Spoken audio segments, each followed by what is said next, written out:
સમાજના આગેવાનો, વડીલો, યુવાઓ, માતા બહેનો 9 ઓગસ્ટની હાર્દિક શુભકામનાઓ તેમજ આપણા લોક લાડીલા ધારાસભ્ય શ્રી ચૈતર વસાવા સાહેબ તરફથી પણ આદિવાસી સમાજને 9 ઓગસ્ટ વિશ્વ આદિવાસી દિવસની શુભેચ્છાઓ પાઠવી છે.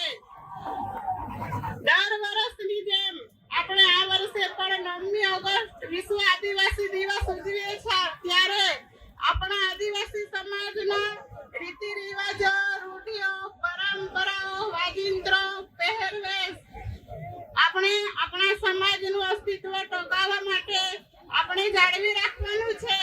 આપણા જંગલો, જમીનો આપણા જ છે, એનો આપણો અધિકાર છે. આદિવાસી સમાજે સંગઠિત અને જાગૃત થવાનું છે. આજે યુવાઓ પણ ઘણી મોટી સંખ્યામાં ઉપસ્થિત છે. ત્યારે હું યુવાઓને કહેવા માંગુ છું કે આપણે વ્યસનોથી દૂર રહેવાનું છે અને શિક્ષણને પણ ધ્યાન આપવાનું છે.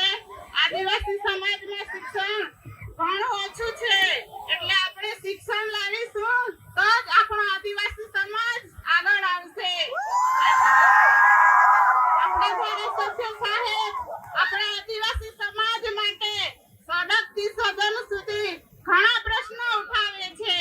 આદિવાસી સમાજના જમીન ના હોય, આદિવાસી સમાજના ખોટા આદિજાતિ પ્રમાણપત્ર માટે, શિક્ષણ માટે, શાળાઓ માટે અને શાળામાં શિક્ષકોની ભરતી માટે ઘણા પ્રશ્નો ઉઠાવે છે. ત્યારે આ સરકાર ખોટી રીતે એમને વારંવાર જેલમાં મોકલે છે. આજે ધારાસભ્યના પત્ની તરીકે મને પણ એમણે 2 વાર જેલમાં મોકલી છે, પણ અમારો આદિવાસી સમાજ એનો પણ બદલો લેશે, ક્યારે માફ નહીં કરે.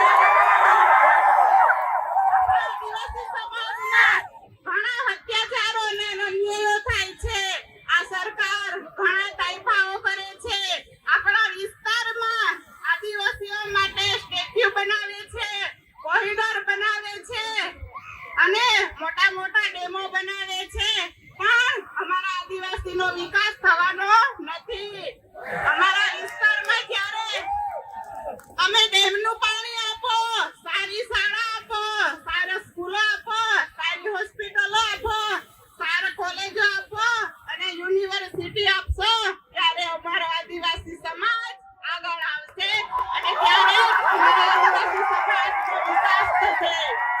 આજના 9 ઓગસ્ટ વિશ્વ આદિવાસી દિવસ તરીકે અમારા ધારાસભ્યને ખોટી રીતે જેલમાં ફસાવ્યા છે.